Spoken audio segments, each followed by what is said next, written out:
सर्दियों में सूजी की आसान और सस्ती और इतनी बेहतरीन रेसिपी कि जिसको एक दफ़ा बनाने के बाद आप इसके दीवाने हो जाएंगे।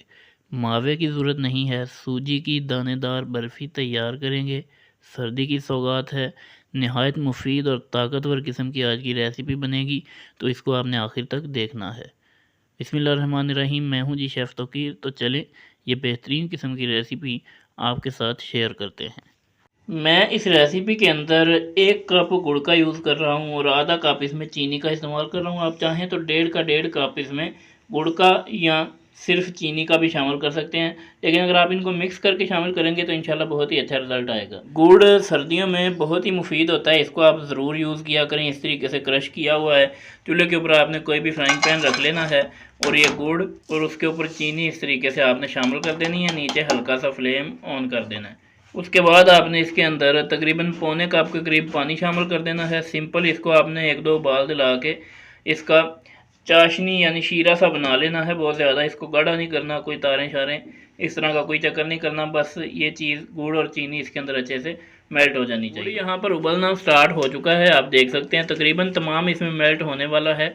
सर्दियों की सौगात है, गुड़ को सर्दियों में ज़रूर यूज़ किया करें अपनी रेसिपीज़ के अंदर। ये बहुत ही अच्छा होता है आपके फेफड़ों के लिए, आपके मैदे की सफाई कर देता है और बहुत मुफीद होता है खांसी नज़ले के लिए भी। तो यहाँ पर मैंने भी इसके अंदर देसी गुड़ शामिल किया है, आपको जो भी मिले आप शामिल कर सकते हैं। तमाम जो गुड़ था वो इसके अंदर मेल्ट हो चुका है, 1-2 उबाल आ चुके हैं। तो यहाँ पर हमारी चाशनी बड़े बेहतरीन अंदाज में तैयार है। बस इससे ज़्यादा हमने इसको नहीं पकाना। चाशनी को आपने उतार के रख देना है एक तरफ और दूसरा बर्तन आपने रख लेना है चूल्हे के ऊपर। इसमें 1 कप के करीब देसी या बनास्पति कोई सा भी घी आप शामिल कर लें। यहाँ पर जब घी थोड़ा सा आपका मेल्ट हो जाएगा तो 1.5 कप आपने ले लेना है सूजी का, यानी जितना आपने मीठा लेना है कुल मिला के 1.5 कप था, 1 कप गुड़ और आधा कप चीनी, तो उतना ही यहाँ पर आपने सूजी लेनी है मेजर करके। और 1 कप घी के अंदर आपने इसकी बुनाई करनी है अच्छे तरीके से। लो फ्लेम के ऊपर 8 से 10 मिनट के लिए इसकी बुनाई होगी। सूजी की आप कोई भी रेसिपी बनाएं, एक चीज़ याद रखें कि इसकी भुनाई अच्छे से होनी चाहिए। सूजी की जितनी भुनाई अच्छे से होगी उसका उतना ही टेस्ट जो है वो निकल कर आएगा। यही राज है सूजी की रेसिपीज़ में। तो यहाँ पर आपने सूजी को अच्छे से भून लेना है घी के साथ। यहाँ पर आप देख सकते हैं कि सूजी की भुनाई हो रही है, इसका कलर थोड़ा सा चेंज हो चुका है, अच्छी सी खुशबू आने लग गई है, दानेदार सी हो जाएगी जब ये अच्छे तरीके से भुन जाएगी। इसके अंदर आप कोई भी ड्राई फ्रूट इस मुकाम पे डाल सकते हैं। सफ़ेद तिल बहुत ही फ़ायदेमंद चीज़ है, तो ये मैं इसके अंदर थोड़े से शामिल कर रहा हूँ इसी मुकाम पे। और थोड़ा सा इसके अंदर मैं खोपरा शामिल कर रहा हूँ, डेजिकेटेड कोकोनट जिसे कहा जाता है, और थोड़ा सा क्रश्ड पीनट्स इसके अंदर मैं डाल रहा हूँ। यहाँ पर आपने डाल के इनको भी 2 मिनट के लिए इस सूजी के साथ ही भून लेना है अच्छे तरीके से। अब आप यहाँ पर देख सकते हैं कि सूजी की भुनाई अच्छे से हो चुकी है। इसकी ये निशानी है कि दानेदार सी हो जाएगी, आपको पता चल जाएगा कि इसकी भुनाई हो चुकी है। अब आपने फ्लेम बिल्कुल दम वाला रहने देना है और जो हमने चाशनी बनाई थी वो आपने इसके अंदर शामिल कर देनी है। चाशनी इसके अंदर शामिल कर देने के बाद आपने इसको अच्छे तरीके से मिक्स करते जाना है। दम वाले फ्लेम के ऊपर ही हमने इसको इतना पकाना है कि इसके अंदर से ये चाशनी सारी गायब हो जाए, सूजी के अंदर जज़्ब हो जाए और सूजी हमारी अच्छे से तैयार हो जाए।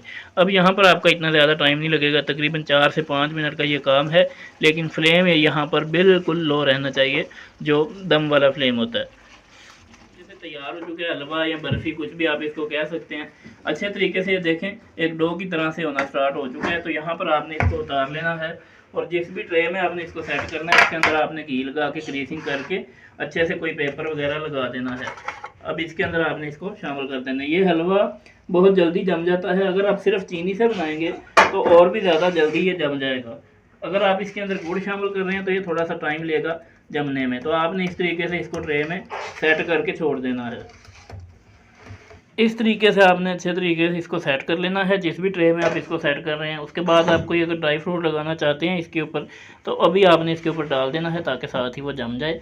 इसको छोड़ देंगे तकरीबन 1 घंटे के लिए ताकि थोड़ा सा ये जम जाए। उसके बाद इसको इंशाल्लाह से दिखाते हैं आपको कि ये कैसा तैयार होता है। यहाँ पर जी कोई तकरीबन 1 घंटे के बाद हमारा हलवा जो है वो अच्छे से जमकर तैयार हो चुका है। तो बहुत ज़्यादा सख्त होने से पहले आपने इसके ऊपर छुरी से निशान लगा लेने हैं कटिंग के, जिस भी साइज़ में जिस भी डिज़ाइन में आप इसको काटना चाहते हैं। अभी ये बिल्कुल सख्त नहीं हुआ, थोड़ा थोड़ा सा नरम है, तो अभी हम इसके अंदर निशान लगाएंगे जिस भी साइज़ में इसको काटना है।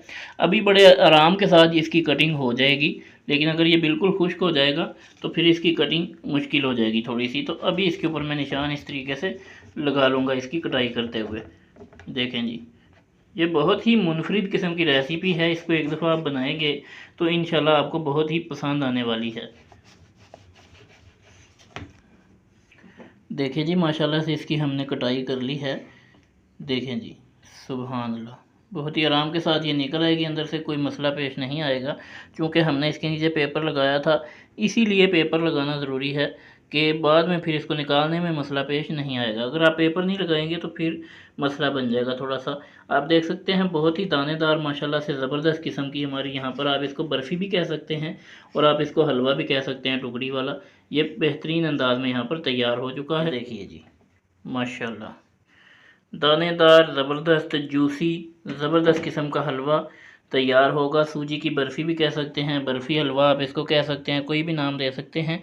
इंतहाई ज़बरदस्त और लजीज होता है। इसको आप तैयार करेंगे तो इंशाल्लाह से बहुत ही पसंद की जाएगी ये रेसिपी। इसको एक दफ़ा बनाकर आप ट्राई ज़रूर करें।